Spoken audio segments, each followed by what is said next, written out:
Good morning. Today we are discussing about a position algorithm where y suffix n valve position at a time n and then y suffix 0 medium valve position.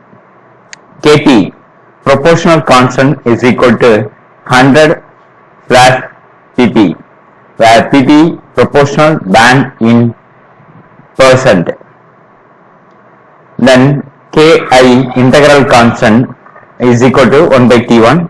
T1 is the integral time constant. Kd derivative constant. Td where Td derivative constant. En error at instant Tn is equal to S minus Vn. Vn is the value of controlled variable instant T of n. S is equal to set point. The PID control can be realized with the microprocessor based system if only the above equation implemented in the software apparently. It is very difficult to write the software for implementing the above equation for a microprocessor based system.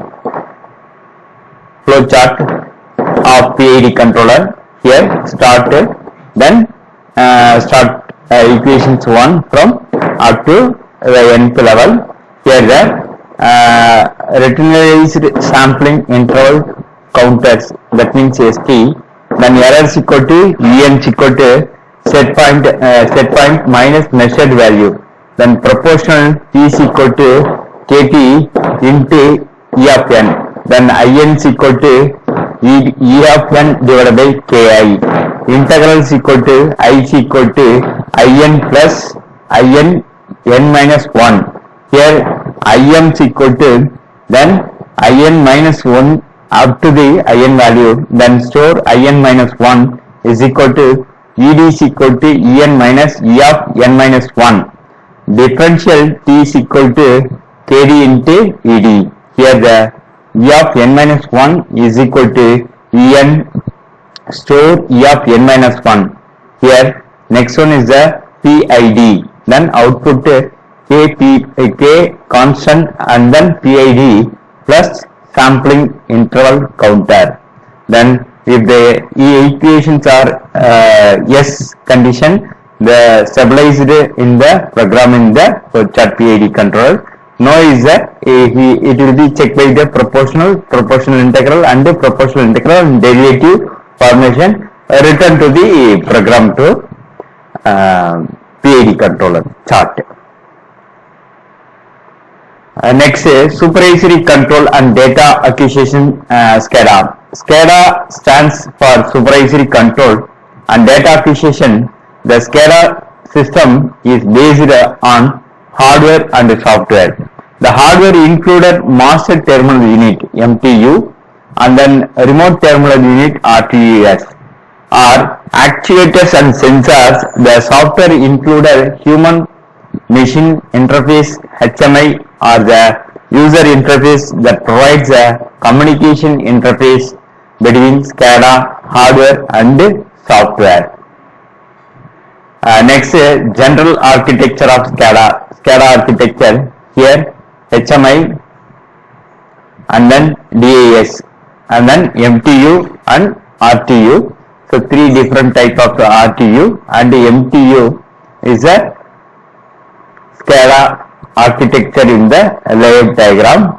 And then general architecture of SCADA, here the human machine interface also provided facility to visualize the entire SCADA communication, included controlling and monitoring. Master terminal unit is located at the control, the center of performance, the service of control station and connected with the one or more remote terminal units. Then geographically distributed over remote sites, wide area network or within a local area network. Using communication link plus media such as radio signals, telephone line, cable connections, satellite microwave media. Typically, physical environment is connected to the actuator or sensor. And actuators or sensor connected with the remote terminal unit. That means RTU.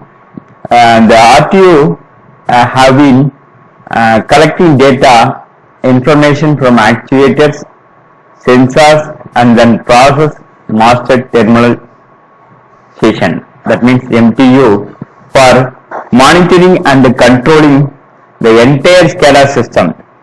Usually, the SCADA system is divided into 5 main component parts. First one is the master terminal unit, second one is the remote terminal unit, then third one human machine interface HMI, then SCADA communication media or link, and fifth one is the field instrumentation. And first one MTU, second one RTU, and third one HMI, and fourth one SCADA communication, fifth one is the field instrumentation. Here SCADA system, after having delta with the basic hardware modules of a real-time system, let us first connection supervisory control and data acquisition system in between the bracket SCADA, SCADA system. Since it is a first step downward step towards automations, the basic function carried out by an SCADA systems are: first one is the channel scanning, then second one conversion into engineering units, then third one is the data processing, and then next then supervisory control and data acquisition system. Here the process and then supervisory pulses, then supervisory sensors. Then here the first pulses means digital input module to microprocessor, and then next one sensor means it's a process signal conditioning module, analog input module to the microprocessor and memory. Then display module, it's a output module. Then alarm communicator module, that means time based. Then timer / counter module, external clock. Then serial interface module, that means serial port communication system, communication with the central computer. These are the parameters in the supervisor control and the data acquisition system. Next one is the polling. The microprocessor scans the channel to read the data, and this process is called polling. In polling, the action of selecting channel and addressing it is a responsibility of processor. The channel selection may be sequential or in any particular order decided by the designer. It is also possible to assign priority to some channels over others. That is, some channels can be scanned more frequently than others. It is also possible to offer facility selecting in order to the order of channel addressing and channel properties to the operator level. That makes the facilities dynamic. Facilities as dynamic. The channel scanning and the reading of data occurs. The following actions to be taken: sending channel address to multiplexers, sending start convert to pulse to analog to digital conversion. Then last one is reading and digital data. Thank you.